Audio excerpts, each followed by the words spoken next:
Varicose veins కి సరైన చికిత్స కోసం సంప్రదించండి ఎవిస్ హాస్పిటల్.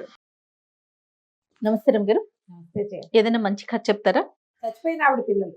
అబ్బా బాగుంది. ఒక కొండ కిందట ఒక పల్లెటూరు ఉండేది. ఆ ఊర్లో ఒక అతను ఒక అమ్మాయిని కావాలని కోరి కోరి కోరి ఆ పిల్లనే కావాలని చేసుకున్నాడట. కొన్నాళ్ళకి అమ్మాయి గర్భవతి అయింది. ఒక్కో పిల్లవాడు కలిగాడు. బాలింతరాలుగానే ఆ అమ్మాయి చనిపోయింది. ఓహో. చనిపోతే ఏం చేస్తారు, వాళ్ళ ఆచారం ప్రకారం పెట్టులో పెట్టి ఆవిడ్ని పూడ్చారు. ఇతను బావమరుదులు ఉన్నారు, ముగ్గురో ఏమో. వాళ్ళకి ఒకటే చెల్లెలు, ఇంకా ఉన్నారేమో అక్కయ్యలు ఉన్నారు. ఈ పిల్ల ఆఖరి పిల్ల. ఇతను పిల్లవాడిని మీకు ఇవ్వను, నేనే పెంచుకుంటాను, నేను ఎంతో ప్రేమించాను నా పెళ్ళాన్ని అని వాళ్ళ దూరపు చుట్టాలు ఒక ముసలమ్మని తెచ్చి ఇంట్లో పెట్టి చంటి పిల్ల పెంపకం ఆవిడతో చేయించాడు. 2 నెలలు వెళ్ళి 3వ నెల వస్తుంది. ఓ పూట ఇతను ఏవో పనుల మీద తిరుగుతూ ఉండేవాడు. ఈ అమ్మాయి చనిపోయాక ఈ దహనాలు వ్యవహారాలు అవి ఇవే కొన్నాళ్ళు గడిచింది. తర్వాత మెల్లిగా మామూలుగా రొటీన్లో పడ్డారు. ఓనాడు పిల్లాడిని చూసి, పిల్లాడు చక్కగా పొద్దుగా అయ్యి పక్కలో అవి శుభ్రంగా ఉండి ఉయ్యాల్లో పడుకొని నిద్రపోతున్నాడు.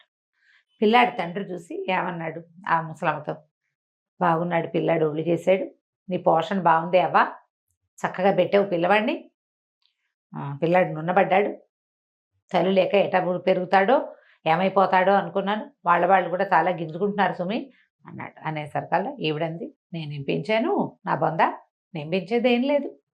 రోజు రాత్రిపూట వాడి తల్లి వచ్చి అల్మర్లో పెట్టిన పదార్థాలన్నీ తిని పాలు తాగి పిల్లవాడికి పాలిచ్చి వాడి పక్కలు గిక్కలు అన్నీ సవరించి వెళ్తోంది. పగటిపూట ఏదో 2 ట్రిప్పులు పాలు పోస్తున్నాను నేను. సాయంకాలం అయ్యేసరికి, చీకటి పడేసరికి, అదే రాత్రి అయ్యేసరికి తల్లి వస్తుంది.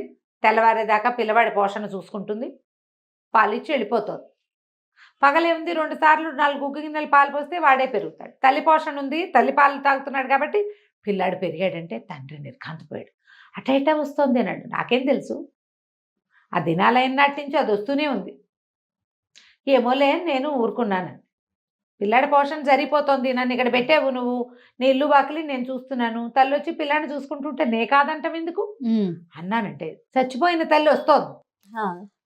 సరే ఏం చేశాడు, నువ్వు ఎందుకు పోనిచ్చావు దాన్ని, ఇక్కడే ఉంచకపోయావు అన్నాడు.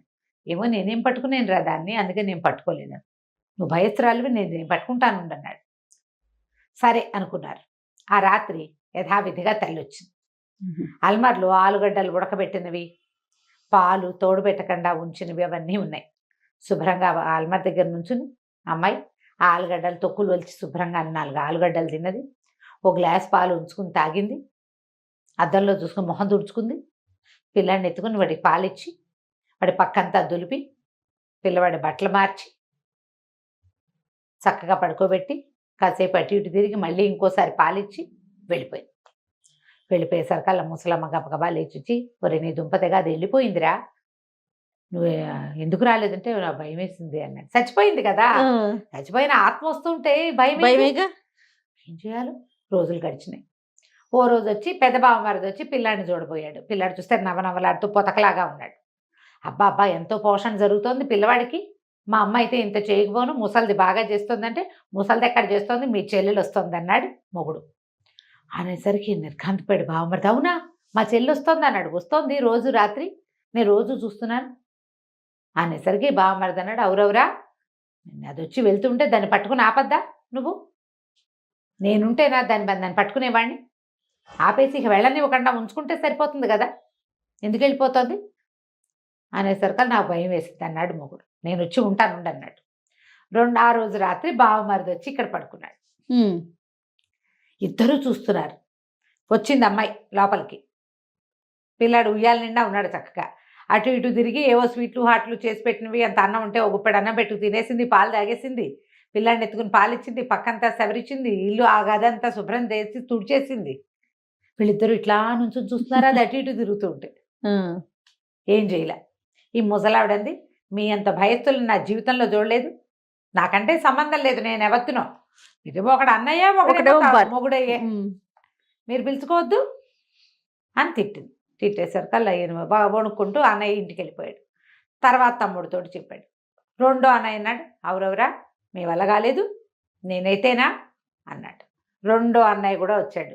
ముగ్గురు మగవాళ్ళు గదిలో కూర్చున్నారు. మళ్ళీ అర్ధరాత్రి అవ్వగానే ఈ అమ్మాయి వచ్చింది, మళ్ళీ పిల్లాడిని ఎత్తుకుంది, అది తిన్నది, తిరిగింది, పాలిచ్చింది, పక్కల సరిచింది, చూస్తూ నుంచున్నారు. భయం వేసింది. అడగట్లా. అది ప్రేతాత్మ కదా, ఎప్పుడో చచ్చిపోయింది 4 నెలల నాడు. అది అర్ధరాత్రి వస్తుంటే ఎలా వస్తుంది అది, భయం వేసి ఊరుకున్నారు. ఇక మూడో వాడు ఉన్నాడు, మూడో అన్నయ్య నేను వచ్చి తీరుతానన్నాడు. మొత్తం 4 చేరారు గదిలోకి. 3 అన్నయ్యలు, భర్త, ముసలమ్మ దాని దారినది, పిల్లాడు ఉయ్యాల పక్కన పక్కేసుకుని పడుకుంది. తలకాయ కూడా తిప్పి చూడదు, ఆవిడకి తెలుసు వస్తుందని వెళ్తుందని. ప్రేతాత్మ, మనం ఎందుకు దాన్ని కదపడం అని ఆవిడ ఉద్దేశం. మగవాళ్ళు పట్టుకుంటే వాళ్ళ ఇంటి వాళ్ళు కాబట్టి అది ఒప్పుకుంటుందేమో అనుకుంది. అదే. అయితే ఏమైంది, ఈ మూడో అన్నయ్య వచ్చిన రోజు రాత్రి పిల్లాడు కొంచెం గట్టిగా ఏడ్చాడు. తల్లి కాస్త ఓ ఓ ఓ అని వాడిని ఓదార్చింది, అటు ఇటు తిరిగి పిల్లాడిని పడుకోబెట్టి వెళ్తుంటే గుమ్మానికి తట్టుకుని ఆగిపోయింది. మామూలుగా రోజువారీ గుమ్మం దాటి వెళ్ళిపోతుంది తలుపు తోసుకుని, ఏదో ఎందుకని ఒక తట్టుబడింది నడక. పడంగానే గబుక్కుని లోపల అప్పటిదాకా బిగుసుపోయి నుంచున్న ఆ మూడో అన్నయ్య ఒక్క గంతులో బయటకు వచ్చి ఆగవే వెళ్ళిపోకవే అని రెక్కలు పుచ్చుకున్నాడు చెల్లిని.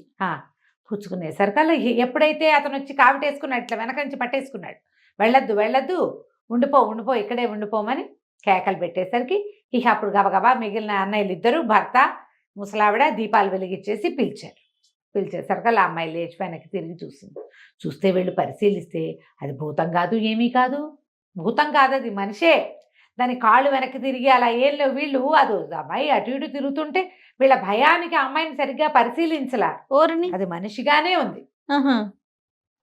అది కూడా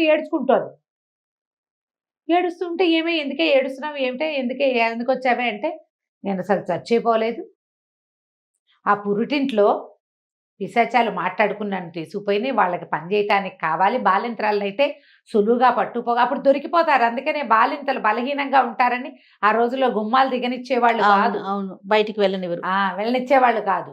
వాళ్ళేమో పట్టుకుపోయాయి భూతాలు, నన్ను పెట్లో పెట్టి తీసుకుపోయినాయి, నేను వాళ్ళ కిందే ఉన్నాను, పిల్లాడని బతిమలాడితే నన్ను రాత్రిపూట వదిలిపెడుతున్నాయి, వాటికి నచ్చజెప్పుకుని వస్తున్నాను రోజు.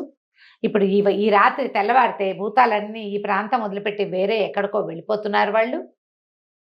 అందుకని ఇదే ఆఖరి రోజునే పిల్లాన్ని ఎక్కువసేపు ఎత్తుకున్నాను నేను, వాడు ఏడ్చాడు, నేను ఏడ్చాను అని చెప్పేసరికల్లా వీళ్ళు ఏం చేశారు, తెల్లారేదాకా అమ్మాయిని వెళ్ళనివ్వల.